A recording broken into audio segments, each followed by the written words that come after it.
안녕하세요. 여러분과 함께 흥미로운 지식의 세계를 탐험하는 시간입니다. 네, 반갑습니다. 오늘은 저희가 받은 움직임의 뇌과 가위 노트를 좀 살펴볼 건데요. 걷고 또 힘쓰고 춤추는 거 이게 되게 평범해 보이잖아요. 그렇죠. 일상적인 활동들이죠. 네, 근데 이런 활동들이 우리 정신이나 감정, 심지어 다른 사람과의 관계에까지 정말 놀라운 영향을 준다고 해요. 그래서 오늘은 그 핵심 내용만 쏙쏙 뽑아보려고 합니다. 네, 아주 흥미로운 주제가 될 것 같습니다. 목표는 명확합니다. 이 자료들 속에서 가장 흥미롭고 때로는 좀 뜻밖이다 싶은 사실들을 딱 건져 올려서 여러분께 아하! 하는 순간을 만들어드리는 거죠. 네, 숨겨진 연결고리들을 찾아보는 시간이 되겠네요. 맞아요. 고대 인류 이야기부터 최첨단 뇌 스캔 연구까지 넘나들면서 이 움직임에 숨겨진 비밀들을 한번 깊이 파헤쳐보겠습니다. 좋습니다. 시작해볼까요? 자, 그럼 먼저 워밍업으로 걷기랑 근력 운동 이야기부터 시작해볼까요? 걷기가 뇌의 혈류량 늘리는 건 많이들 아시죠? 네, 기본적인 상식처럼 알려져 있죠. 근데 이게 그냥 걷는 것보다 리듬감 있게 약간 빠르게 걷는 게 훨씬 효과가 좋대요. 분당 한 120걸음. 그 정도면 뇌 혈류량이 최대 40%까지 증가한다고 하니까 대단하죠. 40%면 정말 큰 수치네요. 그렇죠. 근데 여기서 진짜 놀라운 건 이렇게 걷는 것만으로도 창의력이 60%나 향상될 수 있다는 연구 결과예요. 와, 걷기가 창의력까지요? 네. 혹시 지금 뭔가 아이디어가 막혀 있다면 책상 앞에만 있지 말고 잠깐 나가서 걸어보는 게 어떨까 싶어요. 진짜로요. 확실히 뇌에 신선한 피가 돌면 뭔가 달라지긴 하죠. 저도 경험이 있고요. 그리고 걷기 하면 또 하나 주목해야 할 게 있는데 이게 좀 의외의 주인공이거든요. 의외의 주인공이요? 뭔가요? 바로 뼈에서 나오는 오스테오칼신이라는 호르몬입니다. 뼈에서요, 호르몬이? 네, 보통 뼈 하면 그냥 뼈 건강, 골밀도 이것만 생각하기 쉬운데 이 오스테오칼신이라는 호르몬이 혈액을 타고 뇌로 가요. 그래서 기억력 센터인 해마를 직접 자극한다는 사실. 아, 진짜요? 그게 가능해요? 네, 그래서 나이가 들면 이 호르몬 분비가 줄어들면서 기억력도 같이 떨어질 수 있다는 거죠. 그래서 체중을 실어서 뼈를 자극하는 걷기 같은 운동이 중요해지는 거고요. 와. 심지어 그 우주 비행사들 있잖아요. 중력이 거의 없는 우주에 오래 머물면 골밀도도 감소하지만 인지 기능도 같이 떨어지는 경우가 보고되는데 이것도 이 뼈랑 뇌 사이의 연결을 보여주는 흥미로운 사례죠. 와, 뼈 호르몬이 기억력까지 챙긴다니 이건 정말 생각도 못했네요. 걷기가 우울감 해소에 도움이 된다는 해석도 저는 되게 인상 깊었어요. 아, 그 부분도 있었죠? 네, 그냥 앞으로 계속 걸어나가는 그 행위 자체가 마치 과거의 힘든 일에서 물리적으로 이렇게 멀어지는 듯한 느낌을 준다는 거요. 네, 상징적인 의미도 있고 실제로 기분 전환 효과도 크죠. 자, 그럼 이번에는 근력 운동으로 한번 넘어가 볼까요? 보통 근력 운동하면 그냥 울퉁불퉁 근육 이거 먼저 떠올리는데 그렇죠. 외형적인 변화를 많이 생각하죠. 네, 근데 이 자료에서는 그 이상의 의미를 강조하더라고요. 자신감, 회복 탄력성 이런 건 그렇다 쳐도 잠깐만요. 사회적 갈등 해결 능력까지 향상시킨다고요? 네, 그 부분이 좀 훅 들어오죠. 아니 이건 솔직히 좀 어떻게 연결되는 거죠? 근육이랑 갈등 해결이랑요. 그렇죠. 바로 그 지점이 재밌는데요. 우리 몸 상태가 좋으면 특별한 이유가 없어도 기분이 좀 안정되고 편안한 그런 기본값 같은 게 생긴다는 이론이 있어요. 아, 기본값? 네, 신경과학자 안토니오 다마지오가 이걸 배경감정이라고 불렀는데 근력 운동을 통해서 몸이 탄탄해지고 활력이 넘치면 이 배경감정 자체가 긍정적으로 딱 세팅이 된다는 거예요. 아하. 그러면 자연스럽게 세상을 대하는 태도도 좀 더 자신감 있고 여유로워지면서 스트레스나 어떤 갈등 상황에 대처하는 능력도 달라질 수 있다는 거죠. 몸이랑 마음이 별개가 아니라 서로 영향을 주고받는 하나의 시스템이라는 관점입니다. 아, 몸 상태가 마음의 바탕을 만든다. 네, 이거 일리가 있네요. 그리고 단순히 근육의 그 힘뿐만 아니라 힘줄이나 근막의 탄성력도 중요하다고 하던데요. 발레리나나 닌자처럼 가볍고 탄력적인 움직임의 비밀이 여기 있다고요. 맞습니다. 그게 마치 용수철처럼 에너지를 저장했다가 폭발적으로 탁 내보내는 그런 능력인데요. 이런 탄성력은 관절을 최대한 활용하는 역동적인 움직임을 통해서 길러집니다. 아, 자료에서 무구낫이라는 움직임 철학도 잠깐 언급됐었는데 이게 뭐냐면 헬스장에서 기구 드는 걸 넘어서서 달리고 기어오르고 뛰고 던지고 이런 거 있잖아요. 자연 속에서 마주칠 법한 다양한 움직임을 통해서 실용적인 강인함을 키우자는 그런 접근이에요. 실용적인 강인함. 그러니까 진짜 위급 상황에서 도움이 되는 힘이요? 그렇죠. 바로 그거죠. 특히 그 던지기 능력 설명이 재밌었어요. 단순히 팔 힘 문제가 아니라 날아가는 물체가 목표물에 도달할 지점을 예측하는 뇌 능력과 연결된다고요. 네, 맞아요. 던지기가 생각보다 되게 고차원적인 행위인 거죠. 원시 시대를 생각해보면 사냥감을 맞추려면 힘만 세서는 안 되고 정확한 예측 능력이 필수였을 테니까요. 그렇죠. 게다가 뭔가를 힘껏 던지는 행위 자체가 쌓인 스트레스나 분노를 해소하는데 아주 효과적이라는 것도 주목할 만해요. 몸을 움직여서 감정을 다스리는 아주 원초적인 방법인 셈이죠. 아, 그렇군요. 던지는 게 스트레스 해소에도 좋다. 네. 자, 이제 드디어 이번 탐구의 하이라이트라고 할 수 있는 춤으로 넘어가 보겠습니다. 네, 춤 이야기 기대되네요. 강의 자료 첫 문장부터 딱 시선을 끌었어요. 춤은 몸을 건강하게 만드는 것이 아니라 정신을 바꾼다. 오, 강렬한데요? 그렇죠. 댄서 터너라는 분이 자신의 복잡한 내면 상태를 움직임으로 표현하려고 있다. 뭐 이런 이야기도 나오고요. 이게 단순한 운동 이상의 뭔가가 확실히 있는 것 같아요. 네, 맞아요. 춤을 그냥 칼로리 소모나 유연성 향상 이런 걸로만 보면 그 본질을 좀 놓치기 쉬워요. 이 자료에서는 춤을 몸과 마음의 균형을 잡고 우리 삶을 더 풍요롭게 만드는 아주 필수적인 도구를 보고 있어요. 필수 도구요. 네, 특히 리듬에 맞춰서 몸을 움직이는 경험, 이게 핵심인데요. 이게 단순히 뭐 기분을 좋게 만드는 걸 넘어서서 우리 스스로 감정을 알아차리고 조절하는 능력 자체를 키워준다는 겁니다. 아, 감정 조절 능력까지요. 리듬이요. 네, 리듬이 우리를 자신과 연결시키고 또 다른 사람과도 연결시킨다는 점도 중요한 포인트 같아요. 내 혼자 출 때도 물론 좋지만 여러 사람이 같은 리듬에 맞춰서 함께 춤을 추면 뭔가 설명하기 힘든 되게 강한 유대감 같은 게 생기잖아요. 그렇죠. 그 함께한다는 느낌. 네, 생각해보니까 춤의 역사가 진짜 어마어마하더라고요. 9,000년 전 동굴벽화에도 함께 춤추는 모습이 그려져 있고 가장 오래된 악기라는 동물뼈 플루트는 무려 45,000년 전이래요. 45,000년. 와. 그러니까요. 인류는 정말 춤추도록 만들어진 존재가 아닌가 뭐 이런 생각까지 들더라고요.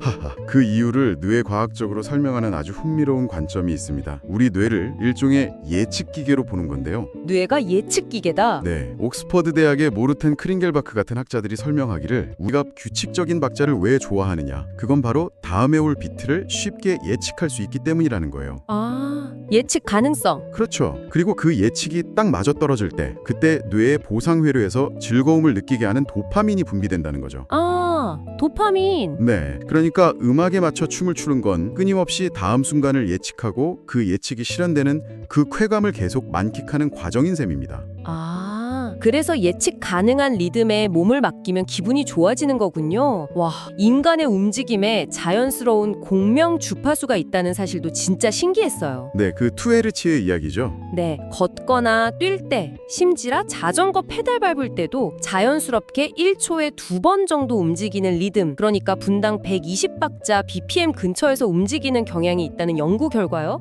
이게 또 수많은 팝음악이나 댄스음악의 기본 박자랑 거의 똑같다니 이거 우연은 아니겠죠? 네, 그 투헤르츠, 분당 120 BPM, 이 약간 마법의 숫자처럼 보이기도 하는데요. 우리가 왜 그렇게 쉽게 리듬에 빠져드는지를 설명하는 아주 중요한 열쇠일 수 있습니다. 마법의 숫자. 이 리듬에 맞춰 움직이면 우리 뇌의 여러 영역, 특히 소리를 처리하는 부분이랑 움직임을 관장하는 부분의 활동 패턴, 뭐 뇌파라고 하죠, 이게 서로 동기화되는 경향이 있어요. 마치 여러 개의 시계추가 결국 같은 속도로 흔들리게 되는 것처럼요. 오, 뇌파가 동기화된다고요? 네, 이런 동기화는 뇌 전체의 정보 처리를 더 효율적으로 만들고 우리가 리듬에 본능적으로 몰입하게 만드는 기반이 되는 거죠. 와, 신기하네요. 혼자가 아니라 함께 춤출 때 효과는 그럼 더 강력하겠네요? 물론이죠. 여러 사람이 같은 리듬에 맞춰서 동시에 움직이면 뇌에서는 나와 너의 경계가 약간 흐릿해지기 시작한대요. 나와 너의 경계가요? 네, 내 몸의 움직임 감각이랑 눈으로 보는 다른 사람의 움직임 정보가 막 뒤섞이면서 강력한 우리라는 느낌, 즉 소속감과 유대감을 만들어낸다는 거죠. 아, 역사학자 윌리엄 맥닐이 이걸 육체적 유대, 머스큘러 본딩이라고 불렀다는데 공동체를 묶어주는 아주 원초적인 힘이었을 것 같아요. 외로움을 느낄 때 함께 춤추는 것만큼 효과적인 처방도 드물겠네요, 정말. 네, 진짜 그렇겠네요. 바로 그 지점에서 근데 중요한 질문이 하나 생깁니다. 질문이요? 이 강력한 동기와의 힘에는 분명 밝은 면만 있는 것은 아니라는 거죠. 아, 어두운 면도 있다. 네, 함께 움직이면서 느끼는 그 강렬한 일체감은 때로는 이성적인 판단을 마비시키고 집단적인 감정에 휩쓸리게 만들 수가 있어요. 역사 속에서 군중 심리를 이용한 선동이나 특정 집단의 맹목적인 행동을 유도하는 데 이런 동기화된 움직임이 악용된 사례들이 분명히 있죠. 아, 맞아요. 소치에서도 나치 경례 같은 예를 들고 있었죠.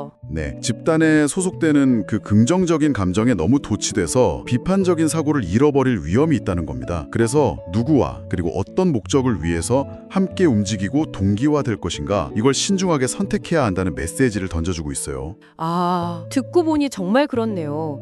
강력한 만큼 위험할 수도 있군요. 그럼 다시 춤의 긍정적인 측면, 특히 감정과의 연결에 좀 더 집중해 볼까요? 네, 좋습니다. 그루브를 탄다는 표현이 나오는데 이게 꼭 전문 댄서처럼 복잡한 동작을 하지 않더라도 그냥 리듬에 맞춰서 몸을 까딱까딱하거나 흔드는 것만으로도 춤의 긍정적인 효과를 충분히 누릴 수 있다. 이 점이 저는 참 좋았어요. 부담 없이 시작할 수 있잖아요. 맞아요. 그루브는 접근성이 좋죠. 네, 근데 춤이랑 감정은 정확히 어떻게 연결되는 걸까요? 오랫동안 슬퍼서 우는 걸까 아니면 울어서 슬픈 걸까 이런 질문이 있었잖아요. 아, 네네, 들어봤어요. 감정이 먼저냐 신체 반응이 먼저냐 탑다운이냐 버텀업이냐 이런 논쟁인데요. 이 자료에 따르면 순서가 어떻든 중요한 건 감정이 명백히 정신 신체 현상이라는 점입니다. 정신, 신체, 한상. 네, 즉 마음이랑 몸은 분리된 게 아니라 하나로 딱 묶여서 서로 깊이 영향을 주고받는다는 거죠. 여기서 그 감정 표현 불능증 이야기가 나왔는데 이게 생각보다 흔하다는 사실에 저는 좀 놀랐어요. 아, 네. 알렉스 키미야.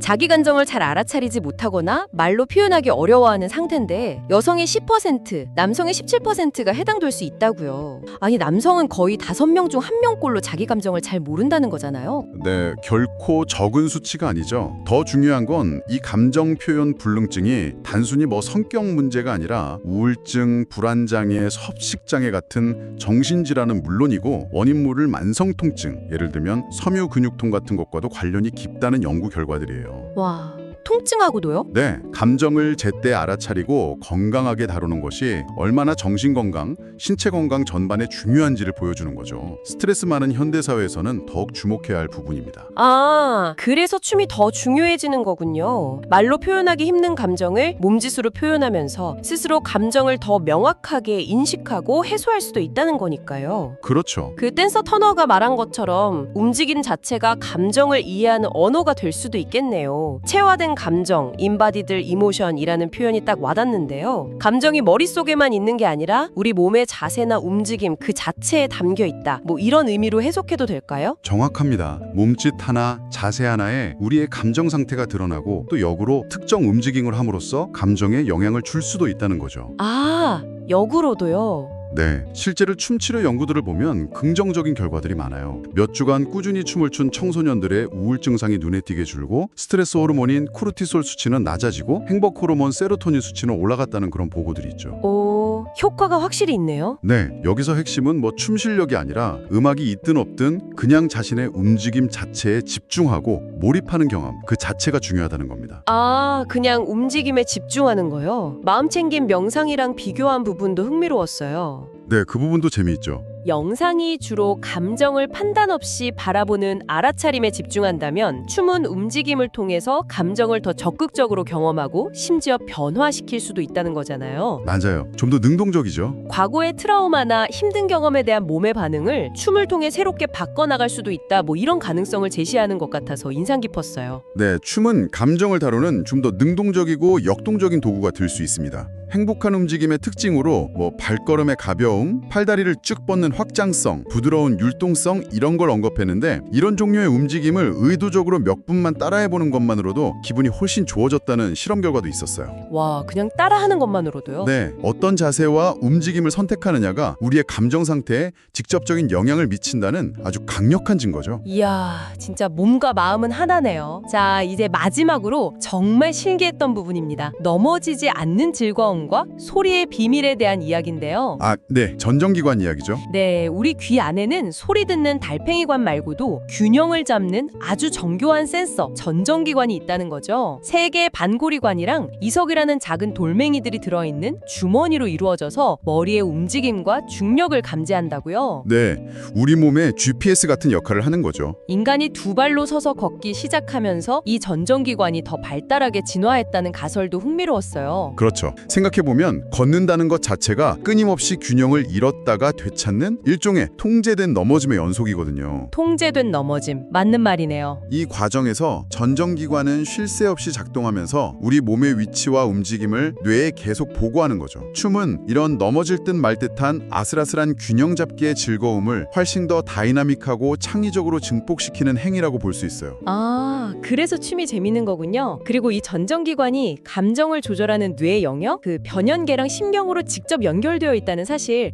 이게 진짜 결정적인 것 같아요. 네, 아주 중요한 연결고리죠. 그래서 롤러코스터 타거나 그네 탈 때 또는 격렬하게 춤출 때처럼 몸이 빠르게 움직이고 균형 감각이 자극될 때 우리가 스릴과 함께 쾌감을 느끼는 거군요. 맞습니다. 그 짜릿함의 근원 중 하나인 거죠. 근데 여기서 정말 놀라운 가설이 하나 더 등장해요. 또요? 뭔가요? 아주 큰 소리, 특히 90데시벨 이상의 낮은 주파수 소리가 귀 안의 평형기관, 그 중에서도 수직 운동을 감지하는 구역낭이라는 주머니 속 이석을 직접 진동시킬 수 있다는 가능성입니다. 네, 소리가 귀 안에 돌멩이를 진동시킨다고요? 네, 이게 물고기나 양서류 중에는 실제로 이 이석의 진동으로 소리를 감지하는 종들이 있는데 인간에게도 그 흔적이 남아있을 수 있다는 거죠. 와... 이게 만약 사실이라면 왜 우리가 시끄러운 클럽 음악이나 강렬한 드럼 비트에 맞춰서 저절로 고개를 까딱거리거나 발을 구르게 되는지 이걸 설명할 수 있게 돼요. 아, 진짜 그러네요.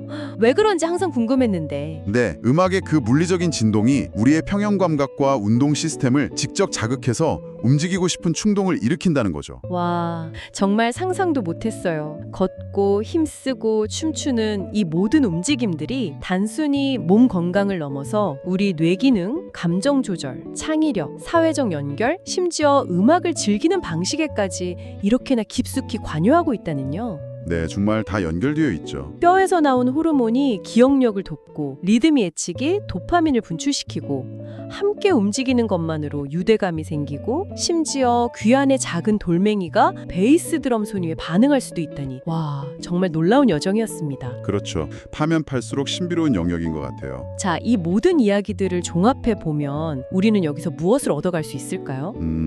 결국 움직임과 리듬은 우리가 생각하는 것 이상으로 우리 존재의 핵심, 그러니까 뇌와 감정, 그리고 사회적인 본능과 아주 깊이 얽혀 있다는 사실을 다시 한번 확인하게 되는 것 같아요. 네. 단순한 신체 활동이 아니라 우리 자신을 이해하고 세상을 경험하는 아주 근본적인 방식이라는 거죠. 여기서 여러분께 마지막으로 한번 던져보고 싶은 질문은 이것입니다. 네, 뭔가요? 이 모든 놀라운 연결고리를 알게 된 오늘 단순히 건강검진 수치를 좋게 하기 위해서가 아니라 여러분 자신의 내면 상태와 더 깊이 연결되거나 혹은 누군가와 더 의미 있게 연결되기 위해서 어떤 작지만 의도적인 움직임을 한번 시도해 보시겠어요?